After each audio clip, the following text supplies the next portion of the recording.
Assalamualaikum warahmatullahi wabarakatuh. Perkenalkan, nama saya Rafika Cidriana Putri, ME. Kali ini kita akan membahas tentang teori permintaan dan penawaran. Pengertian permintaan dan penawaran. Permintaan adalah keinginan yang disertai oleh kemampuan untuk membeli barang dan jasa pada tingkat harga dan waktu tertentu. Lantas apa pengertian penawaran? Penawaran adalah barang dan jasa yang tersedia dan dapat ditawarkan produsen kepada konsumen pada tingkat harga dan waktu tertentu. Orang konsumen jika ingin membeli suatu barang tentulah dipengaruhi oleh beberapa faktor. Yang pertama, harga barang itu sendiri. Jadi ketika harga suatu barang itu naik, maka masyarakat cenderung untuk membeli barang tersebut. Jadi permintaan akan barang yang naik tadi itu menurun. Kenapa? Karena ketidakmampuan masyarakat untuk membeli barang dengan harga yang naik tersebut. Dan sebaliknya, jika harga barang itu turun, maka masyarakat akan meminta untuk membeli barang yang turun tersebut dengan jumlah yang banyak karena mereka mampu untuk membelinya. Kedua, harga barang lain yang berhubungan dengan barang tersebut. Yang A, barang substitusi. Jika barang X naik, maka masyarakat akan cenderung mencari barang Y sebagai pengganti barang X dengan fungsi yang sama. C, barang netral. Barang netral ini adalah barang di mana yang suatu barang itu naik, barang X naik tapi tidak berpengaruh dengan barang Y karena tidak ada hubungannya. Ketiga, pendapatan masyarakat. Pendapatan masyarakat ini dipengaruhi oleh 3 jenis faktor barang. Pertama, A, barang inferior.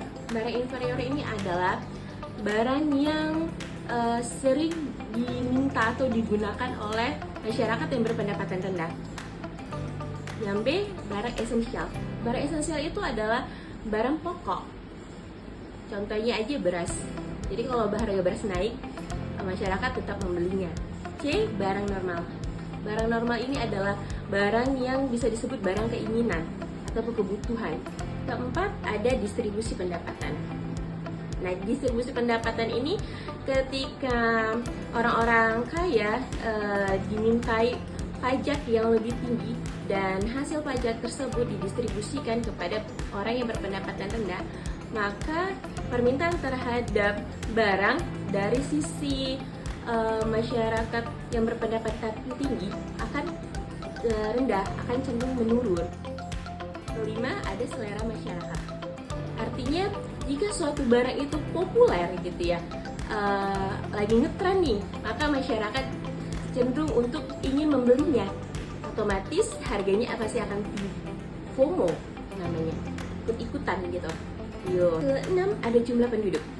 Jadi di suatu tempat atau suatu negara itu dengan jumlah penduduk yang tinggi, maka barang itu akan banyak diminta gitu. Yang ketujuh adalah ramalan masa yang akan datang. Ini seperti Idul Fitri ya. Jadi kalau mau menjelang Idul Fitri ini, orang akan membeli daging gitu ya. Membeli daging itu 3 hari ataupun 5 hari gitu, jauh-jauh sedia hari sebelumnya. Ada faktor-faktor penentu penawaran. Yang pertama adalah harga barang itu sendiri. Yang kedua, harga barang lain yang berhubungan erat dengan barang itu sendiri. Biaya produksi.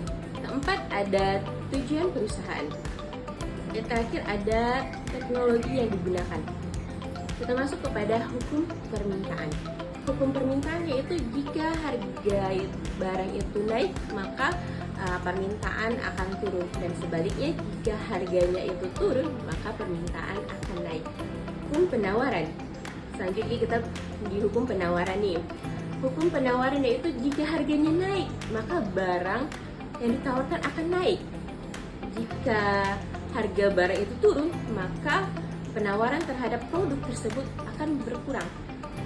Oke, sekian saja presentasi saya kali ini. Assalamualaikum warahmatullahi wabarakatuh.